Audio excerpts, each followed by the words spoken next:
Assalamualaikum warahmatullahi wabarakatuh. Perkenalkan, nama saya Denny, Prodi Administrasi Pendidikan semester 3. Baik, saya di sini akan menjelaskan materi tentang organisasi kantor dan komunikasi perkantoran.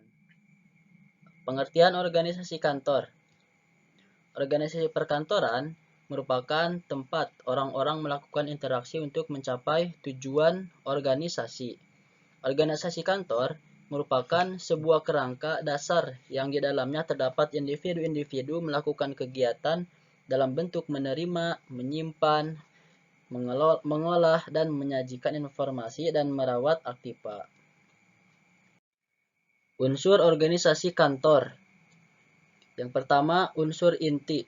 Unsur inti merupakan unsur penting dalam organisasi perkantoran, yaitu manusia yang berada di dalamnya. Yang kedua, unsur kerja. Unsur kerja merupakan sumber daya insani, nir-insani, dan konseptual yang terdapat dalam kantor. Kantor. Prinsip organisasi kantor yang pertama yaitu prinsip tujuan. Tujuan organisasi perkantoran atau kelompok fungsi dalam organisasi perkantoran mesti dirumuskan dan dimengerti oleh setiap personalitas. Tujuan yang dimengerti akan berubah menjadi motivasi untuk mencapainya. 2. Prinsip kesatuan fungsi.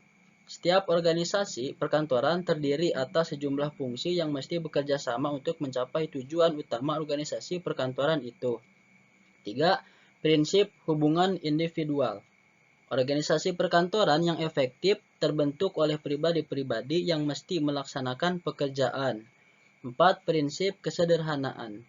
Organisasi perkantoran yang efektif bekerja berdasarkan atas kesederhanaan dan interrelasi yang jelas. 5. Prinsip wewenang sepadan dengan tanggung jawabnya. Setiap orang dalam organisasi perkantoran mesti diberi wewenang yang sesuai dengan tugas tanggung jawabnya, sehingga ia dapat bertanggung jawab atas pelaksanaan tugasnya tersebut. 6. Prinsip laporan kepada pimpinan tunggal. Agar tiap personalia mengetahui dengan jelas kepada siapa yang melapor, maka tiap petugas dalam organisasi perkantoran tersebut harus menerima perintah dan bertanggung jawab hanya kepada satu orang atasan. 7. Prinsip pengawasan dan kepemimpinan. Kepemimpinan dalam organisasi perkantoran efektif mesti ditegakkan sehingga tujuan organisasi perkantoran itu dapat tercapai.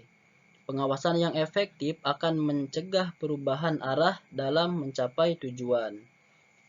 8. Prinsip jangkauan pengawasan. Agar pengawasan dan kepemimpinan dalam organisasi perkantoran efektif, maka jangkauan pengawasan di bawah pengawasan langsung dari seorang manajer kantor atau seorang pengawas dibatasi. Semakin jauh pengawasan manajer kantor, maka semakin besar kemungkinan menurutnya pertambahan kemampuan pengawasan. Komunikasi kantor. Bentuk komunikasi kantor yang pertama yaitu komunikasi formal.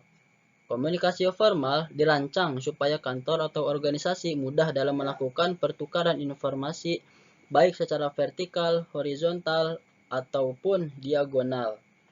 Yang kedua, komunikasi informal.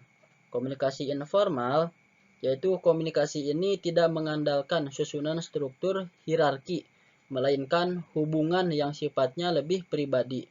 Bentuk komunikasi kantor ini tidak direncanakan tetapi muncul dari interaksi sosial antar pihak atau pegawai kantornya.